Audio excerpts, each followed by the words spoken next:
Thank you for staying with us. In a world where technology is evolving, artificial intelligence and other advanced information technology tools are setting the stage for a technological evolution. The creation, adoption, and use of artificial intelligence is not only making human work easier, but seamless.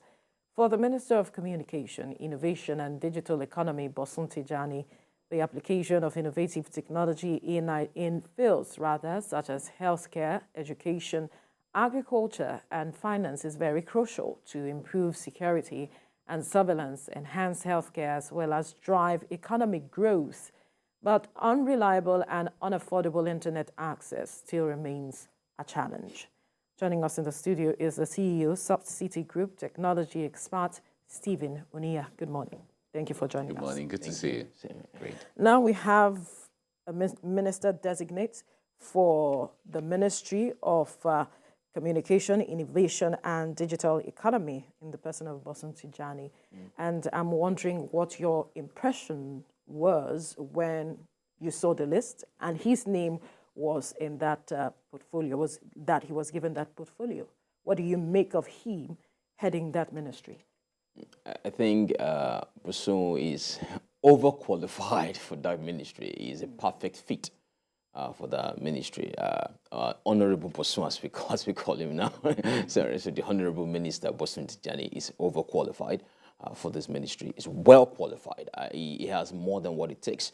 But the impression I have, it's a bit not just technical, it's the political atmosphere, because Bosun is someone who have performed excellently in his career with technology, but now he's not performing against the usual tide, against the usual kind of process.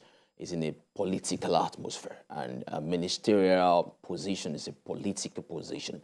So his ability to navigate the showmanship of politics, his ability to implement strategies that aligns with political objectives and at the same time impact the people of Nigeria will now be put to test.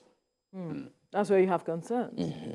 Oh, I like that way of practically looking at it.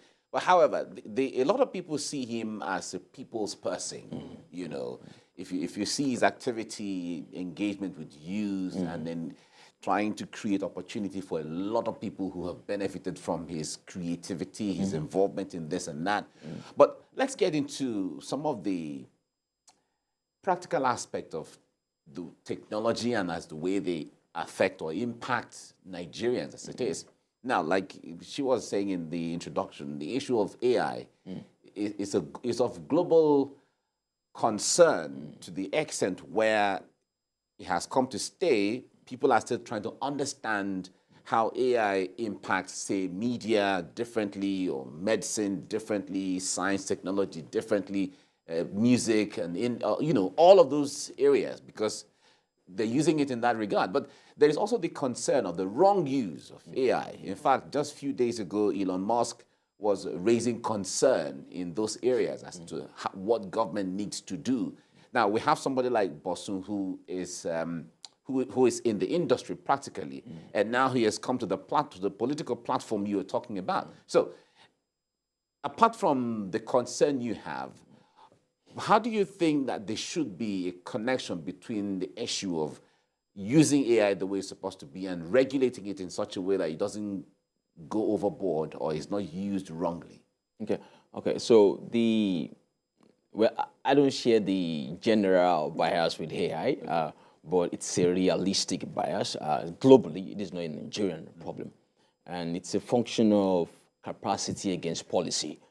The capacity to build artificial intelligence, the capacity to build artificial general intelligence, or artificial super intelligence, which has seemed to be the three hierarchy of these computational intelligence systems, and the policies to regulate it, at the same time avoid hindering growth and innovation.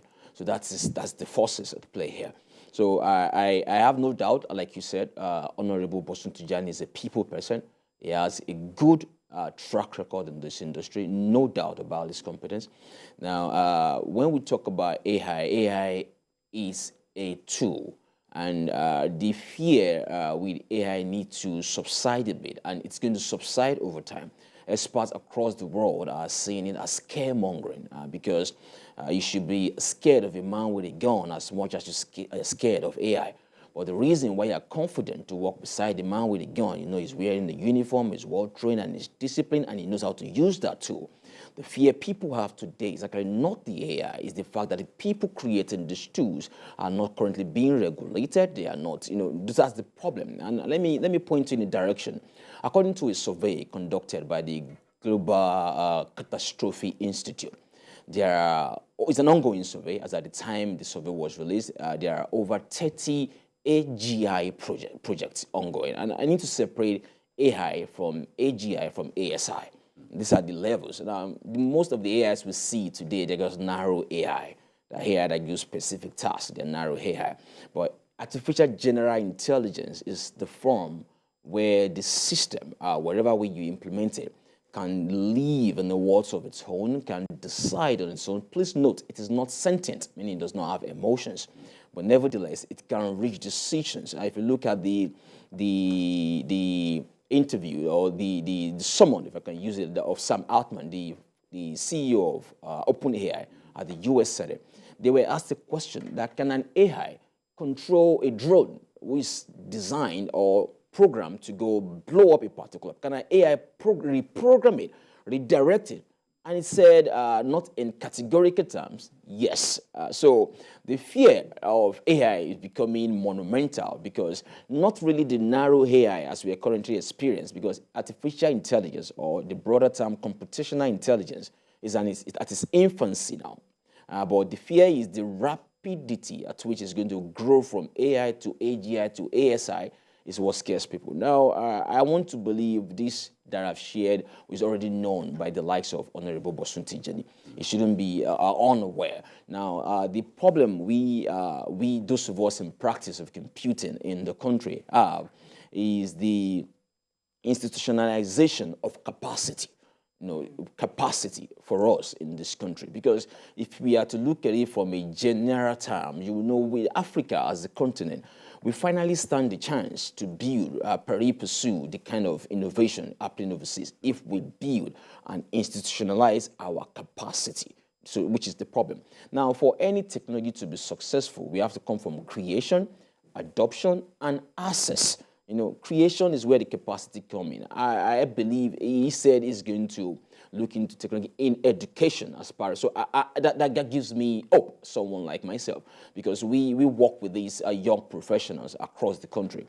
And if we can institutionalize the capacity building from the universities, from the polytechnics, from the colleges, if they can have that capacity by default. You see, most of the technology professionals you have in this country today were not given that capacity from self-made. Even himself, he didn't study, he didn't start up, he doesn't have a primary major, a bachelor's degree in maybe computer science, or he self-exposed, self-explored, and self-got himself to where he got to. Then grew with all this MSc, PhD. So that's the problem we have. We don't have an institutional system of capacity. Then adoption, we are going to be dealing with change, because I'm going to advise him. In his career, he was more of implementing and designing solutions and empowering people in the private and public sector.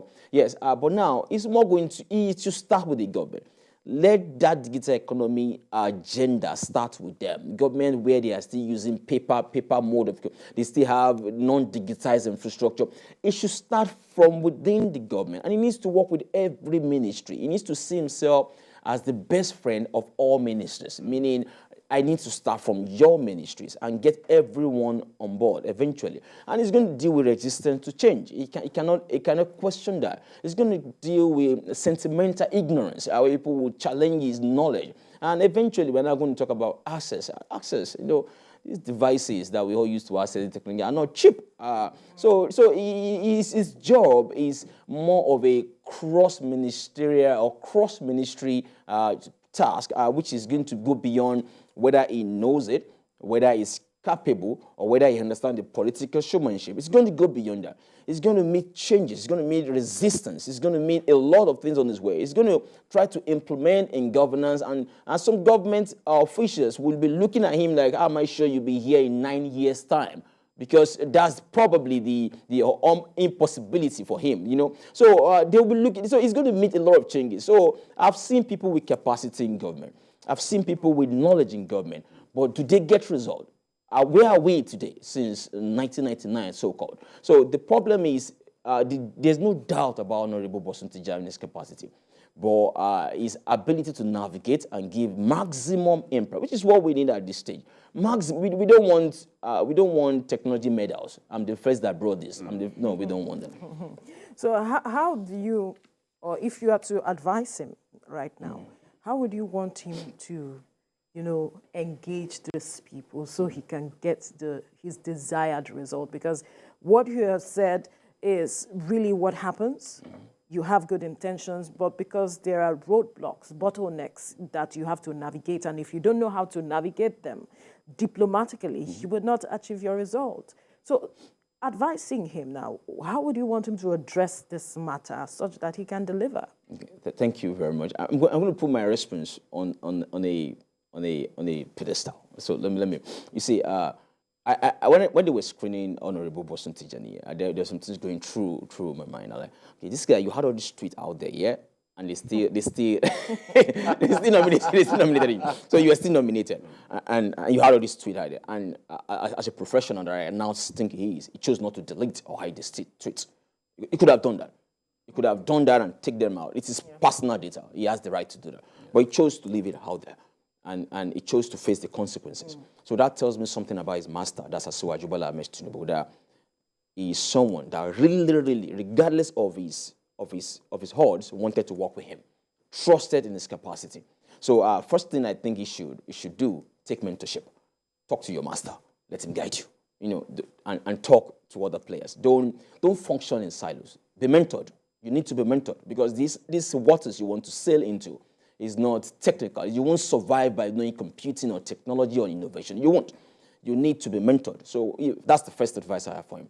Now, the second advice I will have for him is be a partner to other ministers. Because you see, regardless of the one type of digital economy, and that's the mistakes previous ministers, I won't mention names, in his likes have made. They try to function like some ministry that I have my own portfolio. You see, your portfolio is the only ministry that cuts across every ministry. All ministries, they all need technology, they all need innovation, they all need computing. So you need to partner with all. But so we can only trust the master that brought him here, that I say, I want to make, because if you look at the screening, there are some senators that say, well, I see why to make boys into men. So I'm hoping he will make a man out of Honorable Bosun Tijani. Yeah. Well, it's really good to know. I like the way you put it. Let's talk about education you mentioned earlier. Now, one would expect, of course, it is just natural. It's a template that, or is default to that. You're talking about technology, you're talking about computers and all of that. One goes to school to learn them.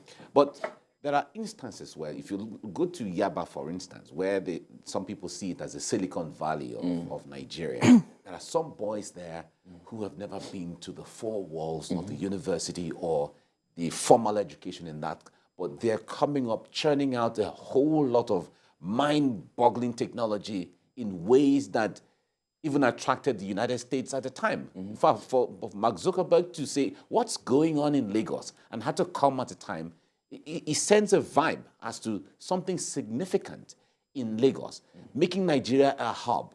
Now, away from the formal education, what do you think, or how should Bosun come up with the template in such a way that even those people who have various technologies, who are inventing different things, are mopped up in such a way that government gives credence to them, government gives support to them, government gives a template to them to function in such a way that Nigeria, erases Nigeria to that level where people are doing different things, just like India have people doing different things in the digital space.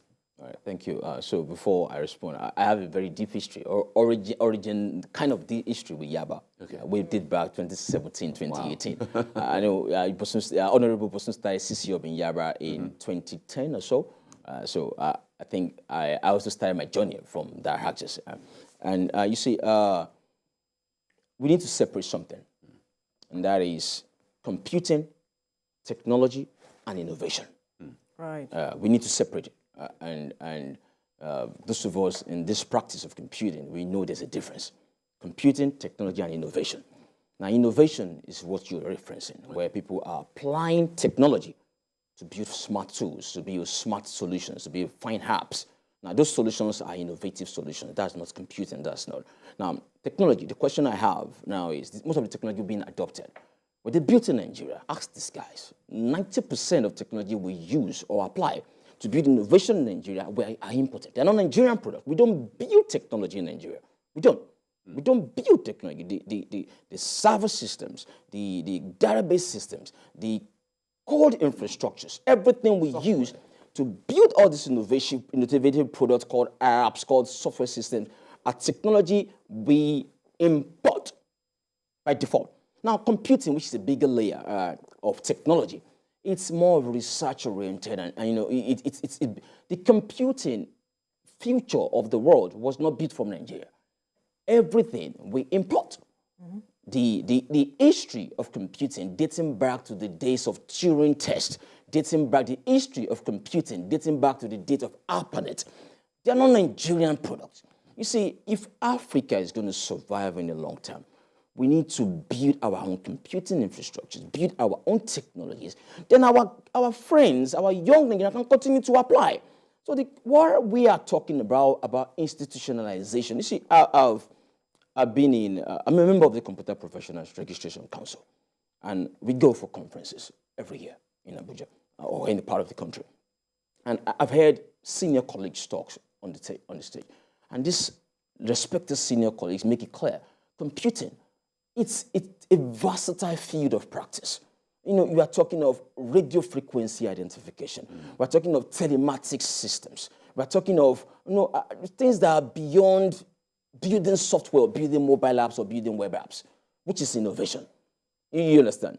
So we need to move this nation institutionally to a state where from our institution, we are empowered computationally and technologically so that there is ease of application of this technology when it comes to innovation. Because it's a problem when a country sees apps, software systems, as technology. That's innovative products. Technology is a bit deeper. The like of Microsoft in the US build technology. The like of Oracle in the US build technology. The like of Apple apply computing and build technology. What we do here is innovative product. We just adopt these technologies, leverage on this computational research, and we build innovative product. So for us, we are not trying to say the people that did not have a computing major, that did not go to school, they can always innovate. But to make that move faster and be competitive, we can forever depend. Do you have the capacity? Well, the concept of capacity, yes, we do. We do have the capacity when it comes to knowledge. But you see, it takes beyond a professor knowing how to empower students or with knowledge. It takes more than that. And that's where we are opening on to the minister to institutionalize. Because what this need, I've had, pardon me, I won't mention the name, a member of the Association of Vice Chancellors, reached out to me and said they are working on some form of AI for research, and they're considering using Moses. Moses is more of it's an AI system that you can tweak. It's a toolkit. And he was trying to get my opinion on, okay, we've tried several times, so now we are trying to use Moses. Now, what that tells me, these guys are not sleeping. They are working.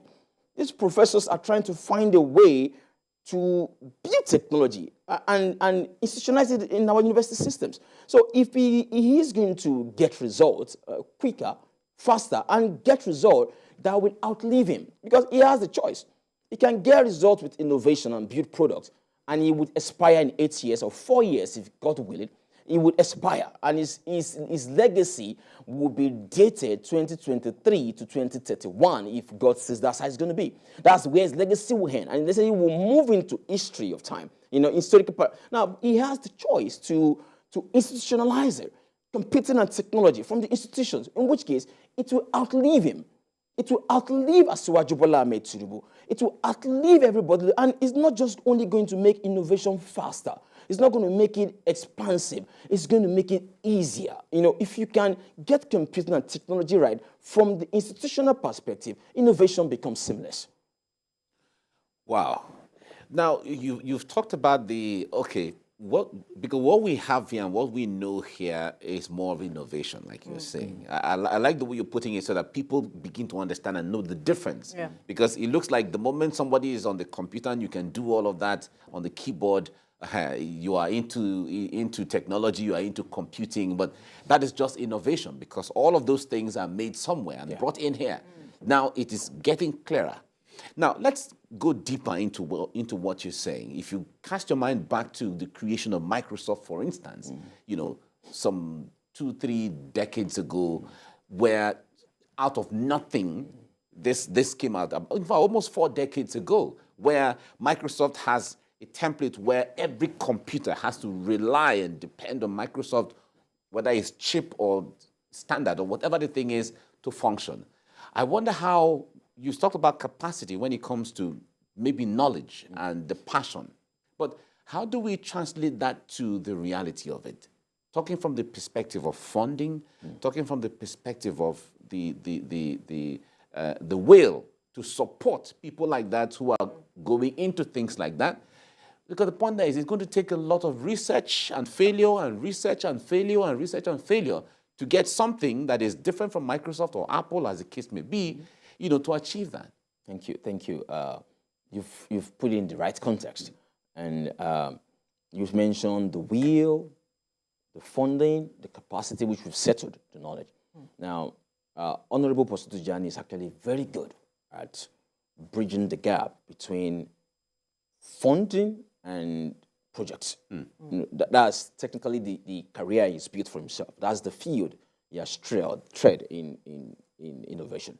So we know that's what he's good at it. So I kind of have that confidence that funding will not be a problem for someone like him to figure a way around it. So now the wheel, if you look at the wheel, the first thing I ask myself, if Asiwaju Bola Ahmed Tinubu does not have a genuine will to impact innovation in this country, he won't put someone like Honorable Bosun Tijani in as a minister.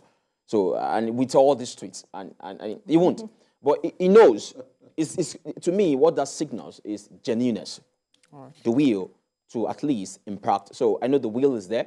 The funding, that's where his capacity comes in. That's where we hope he will do the right thing and bring the funding. Then the knowledge, we just need to connect it. I think we have all that we need right now. Yeah. All right. And that would be a fine place to leave this conversation. We can only hope for the best now that we have a minister designate handling that portfolio. Wish him all the best. Thank you so much, CEO, Soft City Group Technology Expert Stephen Onia, for your time on the program. Thank you very much. Thank you. Yeah. Well, let's tell you that the views and reactions of all our resource persons are theirs and have no connection with TVC News.